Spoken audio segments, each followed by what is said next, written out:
Hi hello welcome to మన Telugu stories. అందరూ ఎలా ఉన్నారు? అందరూ బాగున్నారని అనుకుంటున్నాను. అందరూ బాగుండాలి, అందులో నేనుండాలి. ఇప్పుడు మన స్టోరీలోకి వెళ్దాం.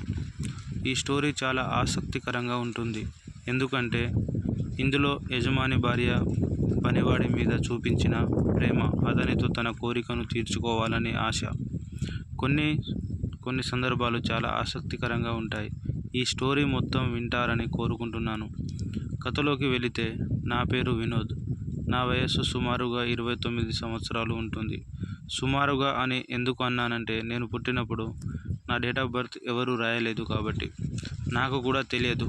ఇంచుమించు చెప్పాను అంతే. నేను ట్రాక్టర్ డ్రైవర్ని, కానీ నన్ను అన్ని విధాలుగా మా ఓనర్ వాడుకుంటున్నాడు.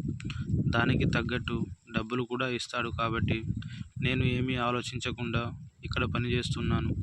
నన్ను చాలా బాగా చూసుకుంటారు. ఇంకా మా యజమాని భార్య అయితే నన్ను సొంత మనిషిలా చూస్తుంది. వాళ్ళ ఇంట్లో ఒక మనిషిలా నన్ను బాగా చూసుకుంటారు కాబట్టి నాకు కూడా చాలా బాగా అనిపిస్తుంది. విలేజ్ దగ్గర పనిచేయడం, అలా గడిచిపోతున్న నా జీవితంలో ఒక్కసారిగా మలుపు తిరిగింది. అసలు ఏమైందంటే, ఒక్కసారిగా మా ఓనర్ లేనప్పుడు మా ఓనర్ భార్య నా మీద చాలా ప్రేమ చూపించేది. నేను అంతలా పట్టించుకోలేదు, కానీ తను అప్పుడప్పుడు నా మీదికి వస్తుంటే ఏదో అలా అనుకోకుండా వచ్చింది ఏమో అని అనుకున్నాను. కానీ ఒక్కోసారి నన్ను ఇలా టచ్ చేసి నా వైపు ఏదోలా చూసేది. కానీ నేను అంత గుర్తించలేదు. ఒకరోజు సడన్గా మా ఓనర్ గారు వేరే ఊరుకు వెళ్ళాడు. అయితే నన్ను, ఈరోజు మా ఇంట్లోనే ఉండు, ఎందుకంటే రాత్రి మళ్ళీ మీ అమ్మగారు భయపడుతుంది, తనకి తోడుగా ఉండమని చెప్పాడు. దానికి నేను, సరే అయ్యగారు, ఉంటానులే అని చెప్పాను. అలా ఆ రోజు నేను కాపలాగా ఉన్నాను. ఆ రోజు మొదటిసారి కావడంతో నేను ఏమైనా అనుకుంటానేమో అని నన్ను ఎలాగైనా తన వైపు తిప్పుకోవాలని అనుకుంది. కానీ ఏం చేయాలో తనకి అర్థం కాక నా దగ్గర వచ్చి కొంచెం సేపు మాట్లాడి అలానే పక్కకు కింద పడుకుంది. నేను చెప్పాను, అమ్మగారు, మీరెందుకు ఇక్కడ కింద పడుకున్నారు? లేచి వెళ్ళి మీ బెడ్రూమ్లో పడుకోండి అని అన్నాను. దానికి తను, మీ అయ్యగారు లేనిది నేను రూమ్లో పడుకోలేను, నాకు చాలా భయం, నిద్రలో నాకు ఉలిక్కిపడే రోగం ఉంది అని చెప్పింది. దానికి నేను, అవునా, సరే అమ్మగారు అని కొంచెం దూరంగా వెళ్ళి పడుకున్నాను. కొంచెం సేపటి తర్వాత ఒక్కసారిగా కరెంటు పోయింది.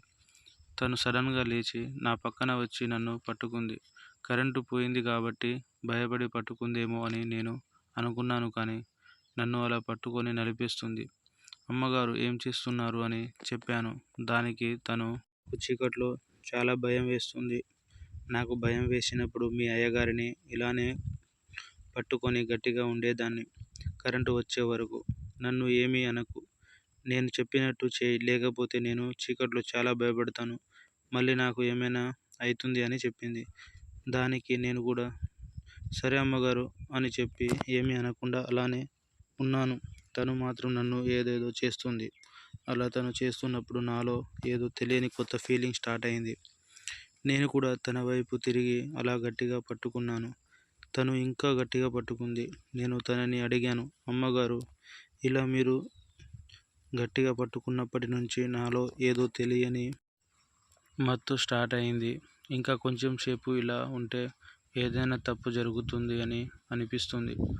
నన్ను వదలండి, కాకపోతే నా చేయి పట్టుకొని అలా కూర్చోండి, అంతేగాని మరీ ఇంతలా వద్దు, మళ్ళీ ఏమైనా తప్పు జరిగిపోతే నన్ను అయ్యగారు చంపేస్తారు అని భయంతో చెప్పాను. దానికి తను, ఏం భయపడకు, నేను ఏం చెప్పనులే, నీ మీద నాకు ఎప్పటి నుంచో కోరిక ఉంది. మీ అయ్యగారు నా కోరిక తీర్చలేకపోతున్నాడు. అందుకే నేను నీ మీద చాలా ఆశలు పెంచుకున్నాను. నేను నీకు ఎన్ని రోజుల నుంచి దగ్గర వస్తున్నాను, కానీ నువ్వు అర్థం చేసుకోలేదు. అందుకే నిన్ను నా దగ్గరికి చేరేలా చేశాను అని అంది. నాకు ఒక్కసారిగా మతిపోయినట్టు అనిపించింది. ఏంటి అమ్మగారు, మీకు ఇంత పిచ్చా నేనంటే? నా కోసం ఇదంతా చేశారా అని తనతో అన్నాను. దానికి తను, అవును మరి, మీ అయ్యగారి వలన నేను చాలా ఇబ్బంది పడ్డాను. నా కోరికను ఎలా తీర్చుకోవాలో అర్థం కాక నాలో నేనే నలిగిపోయాను. ఏం చేయాలో అర్థం కాక సరైన టైంకి నిన్ను చూసినప్పటి నుంచి నువ్వు పని చేసే విధానం, నీ ధైర్యం, నీ పట్టుదలను చూసి నేను నీ ప్రేమలో పడిపోయాను. నువ్వంటే నాకు చాలా ఇష్టం. కానీ నేను నిన్ను పెళ్లి చేసుకోలేను కదా. అందుకే కనీసం నీ వల్ల నా కోరికనైనా తీర్చుకుందామని ఇలా చేశాను అని చెప్పింది. సరే అమ్మగారు అని చెప్పాను. తను నన్ను అమ్మగారు అని ఏం పిలవకు. మీ అయ్యగారు ఉన్నప్పుడు మాత్రమే అలా పిలువు. మీ అయ్యగారు లేనప్పుడల్లా నువ్వు నాతో ఎలా ఉన్నా పర్లేదు. మీ అయ్యగారిని నేను వారానికి 2-3 సార్లు బయట ఊరికి పంపిస్తాను. అప్పుడు నువ్వు నేను తప్ప ఇంకా ఎవరు ఉండరు. మన మధ్యలో గాలి కూడా రానీయకుండా ఇద్దరం సుఖపెడదాం అని చెప్పింది. దానికి నేను కొంచెం అలా భయపడుతూ, అమ్మగారు మీరు చెప్పింది బాగానే ఉంది, కానీ ఒకవేళ అయ్యగారికి మన విషయం తెలిస్తే నిన్ను చంపేస్తాడు. దానికి తను ఎలా తెలుస్తుంది? తెలిసే ఛాన్స్ లేదు. మీ అయ్యగారు ఆ విషయంలో వీక్ ఉన్నాడు కాబట్టి ఒకవేళ తెలిసినా కూడా బయటకి చెప్పుకోలేడు. ఎందుకంటే పరువుని కాపాడుకోవడానికి ఆయన తనలో దాచుకుంటాడు అని చెప్పింది. తనే ఇంత మొండిగా ఉన్నప్పుడు నేనెందుకు అంత భయపడాలి అని నాలో నేను అనుకున్నాను.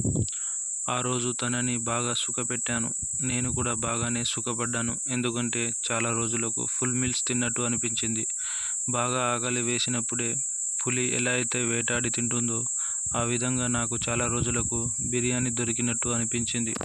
తనని బాగా నలిపేశాను.